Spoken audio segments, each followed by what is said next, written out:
Hello there. Thought I'd do a little video showing work in progress on a project I'm currently working on. This is a slum tenement A, I think. It's from Infinite Dimensions, and I had it printed by Dungeon Artifacts on Etsy. Really good shop, Dungeon Artifacts. I've had tons of stuff printed by them, and they've always done a great job. So if you're looking for stuff like that, go check them out. I based this on a piece of MDF and have been painting away. I glued it to the base and just sanded the base this morning. It needs to be painted and flocked. The bulk of the painting of the building is done. I got to go in and pick out some fine details, but it's come along pretty well. I was just working on the doors, and the paint, or I should say the wash, is drying on the doors now. I used a combination of speed paints and contrast paints on this, and regular paint. So all the woodwork is, I used the slap chop method, which you can find a billion videos on YouTube about. So I used that, and then I used pallid bone from Army Painter to do the woodwork. And that's the result. There was no highlights, nothing like that. That's just how it came out with that combination. So my version, you can do slap chop different ways. I prime black, then gray, then a darker gray, then a lighter gray. When I do miniatures, a lot of times I'll go to a white, but with terrain, I stop. I don't put the white in, especially in stuff like this. It's supposed to be a little darker toned and dingy looking. I don't go to the white highlight, and that seems to work pretty well, especially with the woodwork. The stonework, I actually used paint, Army Painter paints, they're gray, different grays. And then afterwards though, I washed it with Nuln Oil to knock down the white, lighter highlights. I don't think I brought it all the way to white, but it was still too bright, so this gave it a little bit. I hit it with the Nuln Oil, and that knocked the tone back down. So that came out pretty good. Pretty happy with that. The roof tiles, that was with Reaper paint. That's actually their, they have a dark elf skin tone triad, and I've used that for my roof tiles for quite a while. Actually, if you look over here, another building I'm working on, it's a tabletop world building, but I did that the same way, and that's just hit with a little bit of really light gray at the end. But yeah, so it's a pretty cool building. It's got playable interiors. This part here, the central part, the roof comes off. That whole building actually comes off. I could glue it on, but I've thought about doing that, but I'm not going to, because I can use it as a separate building all on its own if I want. It has a doorway here that's, it's supposed to be, yep, it's operational.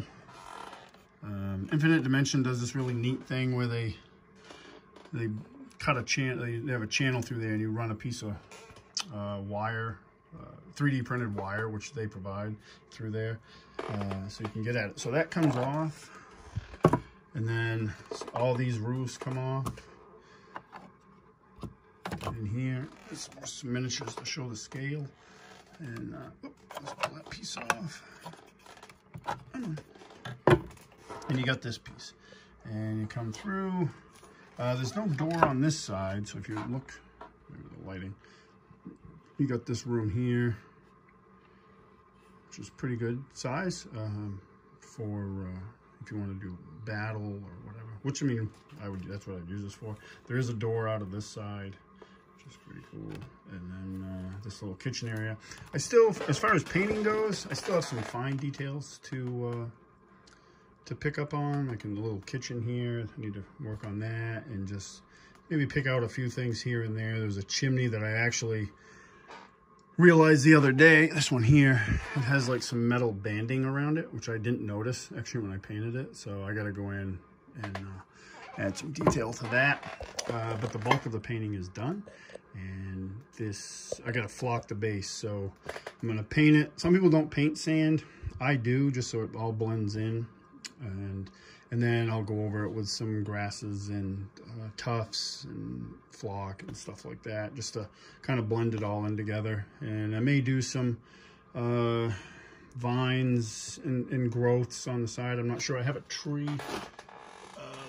This is a cheap Amazon tree I got off Amazon. Then I hit it with some spray adhesive and then added flock to it because it didn't have enough in my opinion. So I might add that just to give it a little variation. But yeah, so that's my current project. I have some a game session adventure for my Castles and Crusades campaign that I'm in the process of working on now. And it's actually going to be an adventure I run next summer. And it's going to be a full, around probably a 6-session adventure, which is fixated on the characters that are there, whereas typically we're running a West Marches style game, so every session has a completion. They're connected, but they complete, so we can mix the characters in and out based on scheduling. This won't be that way. This will be for a crew that gets together weekly or bi-weekly anyway, so we'll be able to run this adventure. So it's going to be city-based, so I have a bunch of buildings and stuff. I have a bunch painted, but I have a bunch that aren't, and I just want to have all my options available so I can really have a really good go at it with running the city game. So I have a lot of variety in terrain, and I have some boards in mind if I have time before then to build, to put some of the terrain on. So it should be pretty fun. I like painting buildings and stuff, so, and I have, like I said, a bunch to paint. But yeah, so I just thought I'd show you guys this. If you have any questions or comments, love to see them and hear them. Anything you want to see a closer view on, just leave me a comment, and I'll be glad to try to get you a better view. Thanks for watching.